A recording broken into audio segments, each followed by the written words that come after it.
আন্তর্জাতিক অপরাধ ট্রাইব্যুনালে আজকে প্রথম ফরমাল চার্জ দাখিলের মাধ্যমে ট্রাইব্যুনালে বিচার কার্যের যাত্রা শুরু করল।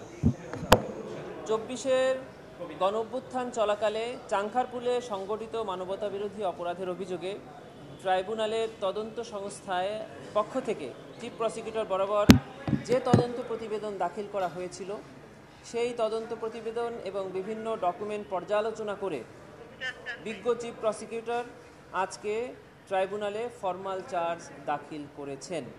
এটি আজকে ট্রাইব্যুনালে প্রাথমিকভাবে শুনানি হবে, তারপরে ট্রাইব্যুনাল নির্ধারণ করবেন পরবর্তী পদক্ষেপ। প্রথম কোন জুলাই 2024 সালে 5 আগস্ট জুলাই বিপ্লবের পর পুনর্গঠিত আন্তর্জাতিক অপরাধ ট্রাইব্যুনালে আজকে প্রথম ফরমাল চার্জ দাখিলের মাধ্যমে আনুষ্ঠানিক বিচারের যাত্রা শুরু করল। ইতোপূর্বে ট্রাইব্যুনালের তদন্ত সংস্থার পক্ষ থেকে বিজ্ঞ চিফ প্রসিকিউটর বরাবর যে তদন্ত প্রতিবেদন দাখিল করা হয়েছিল সেটি ছিল জুলাই গণঅভ্যুত্থান চলাকালে চাংখারপুলে সংগঠিত মানবতাবিরোধী অপরাধের অভিযোগে। সেই তদন্ত প্রতিবেদন এবং তদন্ত প্রতিবেদনের সাক্ষ্যে জমাকৃত তথ্য উপাত্ত পর্যালোচনা করে বিজ্ঞ চিফ প্রসিকিউটর আজকে ট্রাইব্যুনালে প্রথম ফরমাল চার্জ দাখিল করলেন। এই ফরমাল চার্জ দাখিলের পরে এটি ট্রাইব্যুনালে শুনানির জন্য উপস্থাপন করা হবে। ট্রাইব্যুনাল আইন অনুযায়ী যথাযথ আদেশ প্রদান করবেন বলে আমরা আশা করছি।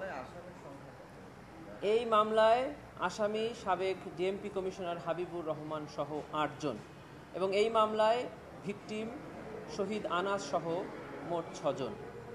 এখানে একটি অভিযোগই আনা হয়েছে, সেটি হলো 5 আগস্ট দুপুরে চাংখারপুল এলাকায় নিরীহ নিরস্ত্র ছাত্র জনতার উপরে নির্বিচারে গুলি করে 6 জনকে হত্যা করা মাধ্যমে মানবতা বিরোধী অপরাধ।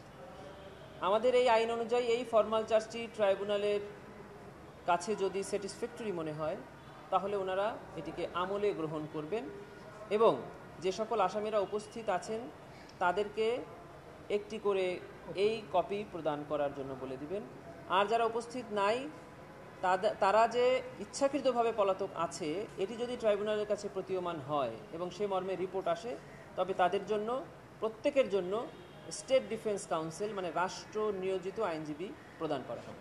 পরবর্তীতে 4 শুনানি, পরবর্তীতে সাক্ষ্য উপস্থাপন, এভাবেই ট্রাইব্যুনালে বিচার কাজ আইন অনুযায়ী এগিয়ে যাবে। দুজনের কেউই ট্রাইব্যুনালে এখন পর্যন্ত কোনো ব্যাখ্যা দেয়নি, তবে ট্রাইব্যুনাল রেজিস্ট্রার অফিস পক্ষ থেকে আমরা জানতে পেরেছি যে 2 জন অভিযুক্তর কাছেই ট্রাইব্যুনালের এই যে নোটিশ সেটা জারি হয়েছে এবং সেই জারি হয়েছে মর্মে ফেরত এসেছে।